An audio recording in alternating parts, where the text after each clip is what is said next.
اس کی آنکھوں کی جگہ دو گہرے سیاہ گڑے تھے، زبان بھی 1.5 فٹ تک باہر لٹکی ہوئی تھی، منہ پر خون لگا ہوا تھا، جسم پر بال اس حد تک بڑے ہوئے تھے کہ خوف آتا تھا۔ وہ اپنا بھیانک روپ لیے جیسے حاضر ہوا تو ایک زوردار قہقہا لگایا جو کان کے پردے پھاڑنے کے لیے کافی تھا، اور پھر بولا، گروجی آپ نے مجھے کیوں بلایا؟ تو جادوگر رام لال بولا، کالے پہاڑوں کے درمیان ایک سفید پہاڑی ہے، اس سے شمال کی جانب ایک راستہ ہے جو پہاڑی کے اندر غار میں داخل ہونے میں تمہاری مدد کرے گا۔ وہاں غار کے آخری سرے پر تمہیں کالی ماتا کا بت نظر آئے گا، اس بت کے دائیں طرف جو پتھروں کا ڈھیر ہے اس میں ایک پتلا ہے سیاہ رنگ، اسے احتیاط سے لے کر آؤ۔ جن نے یہ سنا اور پھر سے ایک زوردار قہقہا لگایا اور غائب ہو گیا۔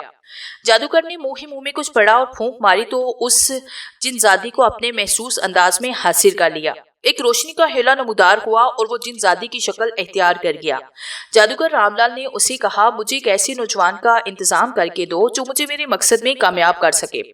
تو حسینہ جن زادی نے کہا، گروجی مجھے وقت کچھ درکار ہے، آپ کو چند دن انتظار کرنا ہوگا۔ جادوگر رام لال بولا، ٹھیک ہے، مگر زیادہ دنوں تک میں انتظار نہیں کر سکتا، مجھے شکتیشالی بن کر دنیا پر حکومت کرنی ہے اور فنا کر دینا چاہتا ہوں اب سب کچھ۔ جن زادی سنتے ہی غائب ہو گئی۔ جادوگر رام لال اپنے چلے میں مصروف ہو گیا۔ صبح کی کرنیں نکل رہی تھی، جبار بھی نیند سے بیدار ہو چکا تھا۔ چند لمحوں تک وہ یوں ہی بیٹھا رہا اور اس جن زادی حسینہ کا انتظار کرنے لگا۔ کچھ دیر کے بعد وہ حسینہ ہاتھوں میں کھانے کے ٹرے لیے جبار کے پاس آئی۔ جبار نے حسینہ کو دیکھا تو بس دیکھتا ہی رہ گیا، کیونکہ وہ آج کل سے بھی زیادہ حسین دکھائی دے رہی تھی۔ جبار کی نظریں اس کے چہرے پر سے ہٹ نہیں رہی تھی۔ حسینہ بولی، ایسے کیا دیکھ رہے ہو؟ تو جبار جھیم سا گیا اور ساتھ ہی اپنی اس حرکت پر شرمندہ بھی ہوا اور بولا کہ تم ہو ہی اس قدر حسین کہ تمہیں دیکھنے کو دل کرتا ہے۔ تو وہ بولی، اچھا پہلے کھانا کھا لو، بعد میں باتیں کریں گی۔ جبار نے کھانا کھایا اور پھر حسینہ سے کہا، مجھے اپنے بارے میں بتاؤ کہ تم یہاں کیسے پہنچی؟ تو وہ ایک سرد آہ بھر کر رہ گئی اور بولی، میں اپنے ماں باپ کی اکلوتی اولاد تھی۔ انٹر کے بعد ہمارا کالج ٹرپ کیا جس میں میں بھی تھی۔ اپنی چند سہیلیوں کے ساتھ جس بس میں سوار تھی اس کا ایکسیڈنٹ ہو گیا۔ سڑک کے ایک طرف بس کھائی میں گر گئی۔ اتفاق سے اس حادثے میں کوئی بھی نہیں بچا تھا۔ پولیس اور دوسرے لوگوں نے سب کی لاشیں نکال لی، جبکہ میری لاش کا کچھ پتہ نہ چلا۔ میرے والدین کا رو رو کر برا حال تھا۔ میری لاش کو بہت تلاش کیا گیا مگر میں کسی کو بھی نہ مل سکی۔ آخرکار پولیس نے بھی ہار مان لی اور میرے والدین کو صبر کرنے کو کہا، مگر انہیں صبر کہاں آنے والا تھا۔ وہ ہر وقت اللہ سے دعائیں مانگتے تھے، اگر ہماری بیٹی زندہ ہے تو اسے ہم سے ملا دے، اگر وہ اس دنیا میں نہیں ہے تو اس کی مغفرت کر دے۔ چند دن گزرے تو وہاں ایک جادوگر کا گزر ہوا تو اس کی نظر میری لاش پر پڑی۔ اس نے میری لاش کو اٹھا کر ایک غار میں لے گیا اور مجھ پر عمل کرنے لگا اور چلے بھی شروع کر دیے اور پھر مجھے اپنی قیدی بنا لیا۔ تب سے وہ مجھ سے اپنا ہر کام کرواتا ہے۔ جبار نے جب جادوگر کا سنا تو اسے بے اختیار رات والا واقعہ یاد آیا، مگر وہ خاموش رہا۔ حسینہ جن زادی نے بتایا کہ دن تک میری شکتیاں انسانوں کی طرح ہوتی ہیں اور رات کو 4 گنا بڑھ جاتی ہیں، جس سے وہ اپنے مقصد میں کامیاب ہونے کے لیے ہر طرح کی کام کرواتا ہے۔ اگر میں انکار کروں تو وہ مجھے اذیت پہنچاتا ہے۔ جبار حسینہ کی کہانی سننے میں اس قدر محب تھا کہ اس کے خاموش ہونے کا بھی اسے احساس نہ ہو سکا۔ چند لمحوں کے بعد اسے حسینہ کی سستیوں کا احساس ہوا تو ایک دم وہ گھبرا گیا اور بولا، تم صبر سے کام لو، یوں مت رو، میں تمہیں اس شیطان جادوگر کی چنگل سے آزادی دلواؤں گا، یہ میرا تم سے وعدہ ہے۔ حسینہ نے یہ سنا تو اس کی آنکھیں خوشی سے چمکنے لگی اور امید کی ایک کرن اسے دکھائی دی۔ دن اسی طرح گزر گیا اور پھر شام کی سیاہی پھیلتی چلی گئی۔ رات کے سائے گہرے ہو رہے تھے۔ جادوگر رام لال نے جن کو حاضر کیا اور کہا کہ مجھے وہ پتلا دو۔ جن نے وہ پتلا جادوگر کے حوالے کر دیا۔ رام لال نے جن کو جانے کو کہا اور اپنی تمام تر خوفناکی سمیٹے غائب ہو گیا۔ جادوگر اس پتلے پر عمل کرنے لگا اور پھر اس جن زادی کو اپنے محسوس انداز میں حاضر کیا اور پوچھا تو وہ بولی، میں نوجوان تلاش کر رہی ہوں، جیسے ہی وہ مجھے ملے گا میں اسے آپ کے پاس پہنچا دوں گی۔ اتنا کہہ کر وہ وہاں سے غائب ہو گئی۔ صبح کا سورج نکل آیا مگر وہ حسینہ ابھی تک نہیں آئی تھی۔ جبار بہت پریشان تھا اور اداس بھی، کیونکہ اسے اس حسینہ سے محبت ہو گئی تھی۔ رات بھر وہ سو نہیں سکا تھا، اسے اس حسینہ کا چہرہ نظر آتا تھا۔ رات بھر وہ کروٹیں بدلتا رہا، صبح کا انتظار کرتا رہا۔ دن اپنی محسوس رفتار سے ڈھلتا جا رہا تھا مگر وہ ابھی تک نہیں آئی تھی۔ وہ غار سے باہر نکل کر ٹہلنے لگا۔ اسے دور سے وہ آتی ہوئی دکھائی دی۔ وہ دوڑ کر اس کے پاس گیا اور بے اختیار اس کا ہاتھ تھام لیا اور انتہائی پریشانی کے عالم میں اس سے پوچھا کہ آج اتنی دیر کہاں لگا دی؟ تو حسینہ نے جادوگر سے متعلق کام کا اس کو بتایا، جسے سن کر جبار پریشان ہو گیا اور کہا، جادوگر کون ہے؟ تو حسینہ بولی، تم دیکھنا چاہتے ہو اسے؟ جبار نے کہا ہاں۔ تو وہ بولی ٹھیک ہے، آج رات تم وہاں آ جانا جہاں جادوگر چلا کرتا ہے۔ شام کے سائے گہرے ہونے لگے تو وہ چلی گئی۔ جبار بھی اداس ہو گیا، مگر دل میں اس نے ارادہ کیا کہ وہ حسینہ کی مدد ضرور کرے گا۔ آدھی رات کا وقت تھا، چاند اپنی پوری آب و تاب سے چمک رہا تھا، ٹھنڈی ٹھنڈی ہوا ماحول کو مزید پرلطف بنا رہی تھی۔ جادوگر نے جن کو حاضر کیا اور پوچھا کہ جن زادی مجھے ابھی تک ایک نوجوان کو کیوں نہیں لے لا سکی جو میری مدد کرے، مجھے میرے مقصد میں کامیابی دلوا سکے۔ وہ ابھی تک ٹال مٹول سے کام لے رہی ہے، مجھے اس پر شک سا ہونے لگا ہے، تو مجھے اس کے بارے میں پتہ کر کے بتاؤ کہ آخر کیا چکر ہے۔ جن نے اپنے انداز میں سب پتہ کیا اور بولا گروجی آپ کا شک درست ہے، ایک لڑکا ہے جو آپ کی مدد کر سکتا ہے اور وہ اس حسینہ جن زادی کے پاس محفوظ ہے، اسے اس نے غار میں چھپا رکھا ہے۔ جادوگر نے یہ سنا تو آگ بگولا ہوا اور بولا اس نے میری قیدی ہو کر مجھے دھوکہ کیوں دیا؟ تو جن بولا گروجی سے وہ پسند آ گیا ہے، اس لیے وہ اسے بچانا چاہتی ہے۔ جادوگر نے اپنی گرجدار آواز میں اس جنزادی کو بلایا تو وہ فوراً حاضر ہو گئی۔ وہ اس وقت کسی ہاتھ بندی کنیز کی طرح لگ رہی تھی۔ جادوگر نے اسے کہا کہ تم نے اس نوجوان کو کیوں چھپا رکھا ہے؟ جبار جو ایک گھنے درخت کے موٹے سے تنے کے پیچھے کھڑا یہ منظر دیکھ رہا تھا اور ان کی باتیں سن رہا تھا، اپنے بارے میں سن کر وہ خوفزدہ ہو گیا۔ یا اللہ، میں کس مصیبت میں پھنس گیا ہوں، میری مدد فرما میرے مالک۔ جن زادی نے سنا تو بولی گروجی میں نے وعدہ کیا تھا میں ایسے نوجوان کو تلاش کر کے اسے آپ کی تحویل میں دے دوں گی، مگر جبار کو نہیں، میں اسے یہ غلط کام نہیں کروا سکتی۔ جادوگر کی آنکھیں مزید غصہ ابلنے لگی اور وہ جن زادی کو بالوں سے پکڑ کر دور جا پھینکا۔ وہ روتی ہوئی کانپنے لگی تو جادوگر نے اسے حکم دیا کہ کل رات تم اسے لے کر یہاں آؤ گی، ورنہ میں اسے اٹھوا لوں گا اور پھر اسے تڑپا تڑپا کر تمہاری آنکھوں کے سامنے ختم کر دوں گا۔ جبار نے جب یہ سنا تو وہاں سے دوڑ لگا دی اور غار میں پہنچ گیا۔ اس کا سانس دھونکنے کی طرح چل رہا تھا، وہ سوچ رہا تھا کہ کہیں وہ حسینہ اسے جادوگر کے حوالے نہ کر دے۔ یہ سوچ کر اس نے ایک جھرجھری سی لی اور سانس بحال کرنے لگا۔ اسی کشمکش میں اسے نیند نے آ دبوچا اور وہ سو گیا۔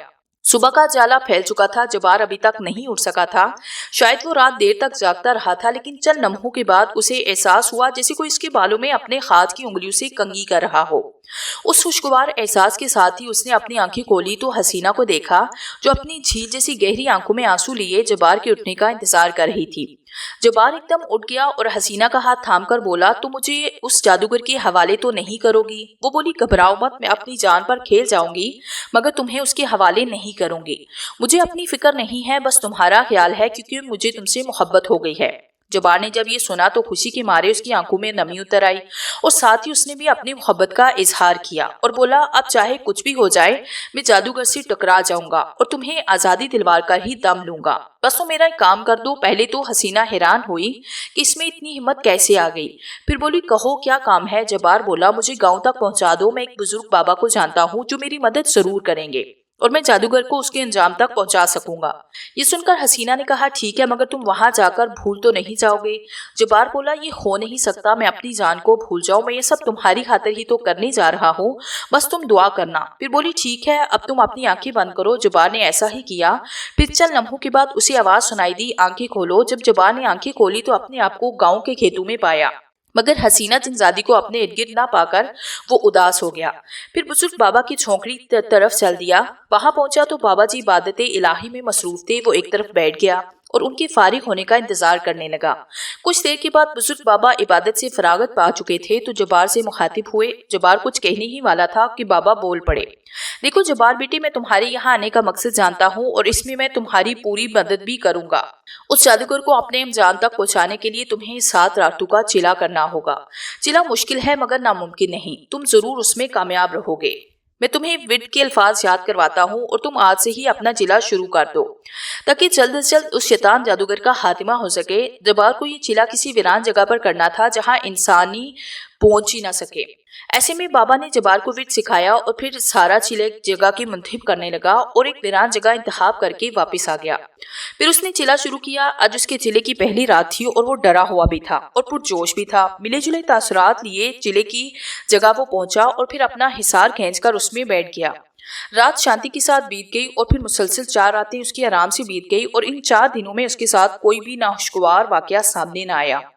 جادوگر رام لال کی شکتیاں آہستہ آہستہ ختم ہو جا رہی تھی اور جن اور ہر رات اس کو نوجوان لڑکیوں کا گوشت اور خون لا کر دیتا تھا۔ گوشت جادوگر خود کھاتا جبکہ خون کالی ماتا کے بت پر انڈیل دیتا، یعنی وہ خون سے کالی ماتا کو اسنان کرواتا، مگر وہ ناکام ہو رہا تھا اور اسے اس بات کا علم ہو چکا تھا کہ جنزادی نے جبار کو بھگا دیا ہے، اس لیے وہ جنزادی کی جان کا دشمن بنا تھا اور اسے اپنی قید میں رکھ کر مختلف اذیتیں دیتا تھا۔ اسے معلوم ہو چکا تھا کہ جبار اس کے مقصد کو ناکام بنا رہا ہے، یہی وجہ تھی وہ غصے سے اور زیادہ اس جنزادی حسینہ کو اذیتیں دیتا کہ سب اس کی وجہ سے ہو رہا ہے۔ آج جبار کے چلے کی 5ویں رات تھی اور وہ حسینہ کے بارے میں سوچتے سوچتے چلے کی جگہ پہنچا اور حصار کھینچ کر اس میں بیٹھ گیا۔ چند الفاظ دہرائے تھے کہ ایک چڑیل نمودار ہوئی، اف خدایا، اتنی بھیانک کہ جبار کا سانس حلق میں اٹک کر رہ گیا۔ قد اس قدر اونچا تھا جیسے مینار پاکستان ہو، بالوں کی جگہ سانپو نے لے رکھی تھی، منہ سے خون ٹپک رہا تھا، آنکھوں کی جگہ انگارے بھرے ہوئے تھے، جگہ جگہ سے گوشت غائب تھا جن میں کیڑے مکوڑوں نے اپنا محل بنا رکھا تھا۔ وہ کبھی سانپو کو جبار کی طرف بھیجتی اور کبھی خونی برسات ہونے لگتی، کبھی کھوپڑیاں اترنے لگتی تو کبھی اسی طرح رات گزر گئی۔ فجر کی اذان ہوتے ہی جبار واپس جھونپڑی میں آیا۔ وہ آج بہت ڈرا ہوا تھا، بابا نے اس کا چہرہ پڑھ لیا تھا کہ وہ رات کو چلے میں ڈر گیا ہے، اس لیے بابا نے اسے بڑی سنائی کہ وہ جادوگر کو طرح طرح کی تکلیفیں پہنچا رہا ہے اور وہ اس کی قید میں بہت بری حالت میں ہے۔ یہ سن کر جبار کی آنکھوں میں آنسو آ گئے اور وہ باہر نکل گیا۔ اسے یاد کر کے وہ کافی دیر تک روتا رہا اور چلتے چلتے نہ جانے کتنی دور تک نکل گیا، اسے ایک پل بھی سکون نہیں تھا۔ وہ اس کی یاد میں کسی بھی آپ مچھلی کی طرح تڑپتا رہا اور اسی اسنا میں رات ہو گئی۔ وہ واپس اپنی جگہ آیا، چند نوالے اس نے بڑی مشکل سے اپنے حلق سے پار کیے اور چلے والی جگہ پر چلا گیا۔ آج کی رات اس کو جادوگر انتہائی غصے میں دکھائی دیا، جو کہہ رہا تھا جبار چلا چھوڑ دے ورنہ میں تیری اس حسین محبوبہ کو ختم کر دوں گا۔ یہ سن کر وہ ایک بار پوری طرح تڑپا، پھر صبر سے کام لیا۔ تھوڑی دیر کے بعد جادوگر نے حسینہ کو بالوں سے پکڑ کر گھسیٹا اور اس کے سامنے لے آیا، اس کو تکلیفیں دینے لگا۔ جبار یہ منظر دیکھ کر کام سا گیا اور حسینہ کو بچانے کے لیے جو ہی اٹھا تو بابا کی آواز اسے سنائی دی جس نے اس کے قدموں کو روک دیا۔ بیٹا یہ جادوگر کی چال ہے، تم اپنے چلے پر دھیان دو، روح صحیح سلامت ہے۔ سب کچھ سن کر اس کو سکون ملا اور وہ چلے میں محو ہو گیا۔ ادھر جادوگر رام لال کی تمام شکتیاں ختم ہو گئی اور وہ غصے سے پاگل ہوا جا رہا تھا کہ ایک دم جن حاضر ہوا اور بولا گرو جی غضب ہو گیا، اب ہم مارے جائیں گے۔ وہ جبار آج کی رات چلا کر کے ہمیں ختم کرنے والا ہے، ہماری موت یقینی ہے، گرو جی کچھ کیجیے۔ یہ سنتے ہی جادوگر نے پتلا اٹھایا اور اس سے مختلف عملوں سے گزارتا ہوا کچھ پڑھتا رہا کہ جبار کو آج کی رات چلے سے روکا جائے، جس کا اثر جبار پر یہ ہوا کہ آج اس کی طبیعت قدرے خراب ہو گئی، مگر وہ کسی حالت میں بھی آج کا چلا کرنا چاہتا تھا کیونکہ آج اس کے چلے کی آخری رات تھی جبکہ اس کی طبیعت خراب تھی۔ وہاں اس کو اس بات کی خوشی بھی کہ وہ آج اپنے مقصد میں کامیاب ہونے والا تھا۔ آج اس کی کوشش سے اس کی محبوبہ کو جادوگر کی قید سے رہائی مل جانی تھی۔ وہ انہی سوچوں میں اپنی جگہ پر جا پہنچا اور حصار کھینچ کر بیٹھ گیا، چلا شروع کیا۔ اسے لگ رہا تھا کہ وہ ابھی اس کے ساتھ کچھ ہونے والا ہے اور پھر ایسا ہی ہوا۔ وہ آنکھیں بند کر کے چلا کر رہا تھا کہ اچانک تیز آندھی چلنے لگی اور اس کی رفتار اتنی تیز تھی کہ اسے لگنے لگا کہ وہ بھی اسے اٹھا کر لے جائے گی۔ وہ اپنے آپ کو سنبھالنے لگا اور جس میں وہ کامیاب بھی ہوا۔ اسے کچھ اطمینان سا ہوا۔ اس نے ایک بار پھر اپنی تمام تر توجہ چلے پر دی، لیکن پھر جلد ہی ہر طرف کالے سائے دکھائی دینے لگے جو حصار کے قریب آ کر اسے ڈرانے لگتے، لیکن حصار سے ٹکراتے ہی وہ غائب ہو جاتے۔ یہ سب خوفناک منظر دیکھ کر جبار کا دل اچھل کر سینے سے باہر آنے کو تیار بیٹھا تھا۔ اس کی آنکھوں میں پوری طرح خوف بھر گیا تھا اور پھر ایک دم اسے اس کی محبوبہ اس کی طرف آتی دکھائی دی۔ اسے دیکھتے ہی وہ خوشی سے جھوم سا گیا۔ وہ تیزی سے دوڑتی ہوئی اس کے پاس آ رہی تھی اور پھر اس کے قریب پہنچ کر بولی، جبار خدا کے لیے یہ چلا چھوڑ دو ورنہ میرے ساتھ وہ تمہارا بھی خون کر دے گا۔ جبار خاموش تھا، خاموش رہا۔ پھر وہ جادوگر آیا اور معافیہ مانگنے لگا، بھگوان کے لیے یہ چلا روک دو، میں آئندہ کوئی بھی غلط کام نہیں کروں گا، کسی بے گناہ انسان کی جان نہیں لوں گا، مجھے معاف کر دو۔ مگر جبار نے اس کی ایک بھی نہ سنی، اپنا چلا جاری رکھا کیونکہ اسے بابا جی کے الفاظ یاد تھے کہ سب کچھ نظر کا دھوکا ہوگا۔ اس نے اپنا چلا مکمل کر لیا۔ فجر کی اذانیں ہو رہی تھی کہ جبار نے سکھ کا سانس لیا، وہاں سے واپس بابا کے پاس آیا۔ بابا نے اسے خوشی سے اپنے گلے سے لگایا اور بولے، بیٹا آؤ ہم جنگل میں جا کر اس جادوگر کا خاتمہ کریں۔ ہم نے مٹی کا تیل اور ماچس ساتھ رکھ لی، جنگل کی طرف چل دیے۔ وہاں پہنچ کر ہم نے دیکھا کہ جادوگر اپنے آپ کو کسی بھوکے بیریے کی طرح کاٹ رہا تھا اور بال نوچ رہا تھا۔ اس کی تمام شکتیاں اس کا ساتھ چھوڑ گئی تھی، وہ پاگل ہو گیا تھا اور حسینہ ایک درد کے ساتھ بندی بے ہوش پڑی تھی۔ جبار اسے دیکھتے ہی اس کی طرف دوڑا، لیکن بابا نے اسے روکا اور کہا، بیٹا اس کی فکر نہ کرو، وہ جادوگر کے ختم ہوتے ہی خود بخود آزاد ہو جائے گی۔ جادوگر یہ سب دیکھ کر ادھر ادھر بھاگنے لگا، لیکن جبار نے ماچس کی تیل جلا کر اس پر پھینکی۔ جلتی تیر نے یکدم جادوگر کو اپنی لپیٹ میں لیا، اسے آگ لگ گئی جو منٹوں میں اس کے جسم کو جلاتی چلی گئی، اور پھر ساتھ ہی ہر طرف آگ دکھائی دینے لگی، اور کچھ دیر کے بعد ایک طوفان اٹھا اور اس کے ساتھ ہی جیسے زمین کانپنے لگی، جیسے زور کا زلزلہ آیا ہو، جو کچھ ہی دیر کے بعد تھم سا گیا، اور اس کے ساتھ ہی جادوگر کا جلا ہوا جسم وہاں موجود تھا جو ہڈیوں کا ڈھانچہ بن چکا تھا۔ جبار فوراً اپنی محبوبہ کی طرف بھاگا جو اب رسیوں اور زنجیروں کی قید سے آزاد ہو چکی تھی اور ہوش میں آ چکی تھی۔ جبار کو اپنے سامنے دیکھ کر وہ اس کی طرف لپکی، اس کے گلے جا لگی، زور زور سے رونے لگی، لیکن جبکہ جبار بھی رو دیا اور کافی دیر تک یہ رونے کا سلسلہ چلتا رہا۔ تب جبار بولا، اب بس کر دو، دیکھو تم آزاد ہو چکی ہو۔ ہاں جبار، میں آزاد ہو چکی ہوں اور میں بہت خوش ہوں۔ جبار بولا، کیا میں تمہیں اپنا سکتا ہوں؟ تو وہ بولی کہ جبار، تم اتنے اچھے ہو کہ دنیا کی کوئی بھی لڑکی تمہیں اپنانے میں فخر کرے گی، لیکن میرا اور تمہارا ساتھ ممکن نہیں، کیونکہ میں اب سکون کی نیند سونا چاہتی ہوں۔ مجھے جنگل میں بھٹکتے ہوئے 1 سال سے اوپر ہو چکا ہے، اس لیے میرا ایک کام کرو، میری لاش کالے پہاڑوں کے درمیان سفید پہاڑی کے اندر غار میں ہے، اس غار کے آخری سرے میں کالی ماتا کے بت کے چرنوں میں پڑی ہے، تم اسے وہاں سے نکال کر اسلامی طریقے سے دفن کر دو تاکہ میری بھٹکتی ہوئی آتما کو سکون مل جائے۔ جبار یہ سن کر بہت رویا۔ بابا جی جو کہ جادوگر کی ہڈیاں چن چکے تھے بولے، بیٹا یہ ٹھیک کہتی ہے، ہمیں اس کی مدد کرنی چاہیے، جو یہ کہتی ہے ہمیں ایسا کرنا چاہیے، تم چلو اس جگہ جہاں میرا مردہ جسم ہے، میں تمہیں وہاں پہنچا دیتی ہوں۔ اتنا کہہ کر اس نے اپنی آنکھیں بند کرنے کو کہا۔ جو ہی انہوں نے اپنی آنکھیں بند کی، وہ ایک جھٹکا لگنے کی مانند اوپر کی طرف الجھے، اور پھر کچھ دیر کے بعد وہ وہاں اس جگہ موجود تھے۔ وہ اس غار کے اندر چلے گئے جہاں اس کی لاش مسح شدہ پڑی تھی۔ جبار کو اس کی لاش دیکھ کر بڑا دکھ ہوا، لیکن کرتا کیا نہ کرتا، اسے اس کی لاش کو اٹھانا پڑا، جو اسے اٹھا کر غار سے باہر نکل آیا، اور پھر اسی طرح آنکھیں بند کی تو انہیں ایک جھٹکا لگا۔ کچھ ہی دیر کے بعد وہ گاؤں میں موجود تھے۔ جبار نے تمام گاؤں والوں کو تمام حالات سے آگاہ کیا، اور پھر اس کی لاش کو نہلا کر نیا کفن پہنایا۔ نماز جنازہ ادا کرنے کے بعد اسے اسی قبرستان میں دفن کیا گیا۔ جبار کی آنکھیں بہہ رہی تھی، وہ دیکھ رہا تھا کہ جب اس کی لاش کو قبر میں اتارا گیا تو وہ قبر کے باہر کھڑی تھی، اس کی آنکھوں میں آنسو موجود تھے جو کہ جبار کو الوداع کہہ رہی تھی، اور پھر قبر تیار ہو گئی۔ جبار نے دیکھا تو وہ اس کو دکھائی نہ دی، وہ غائب ہو چکی تھی۔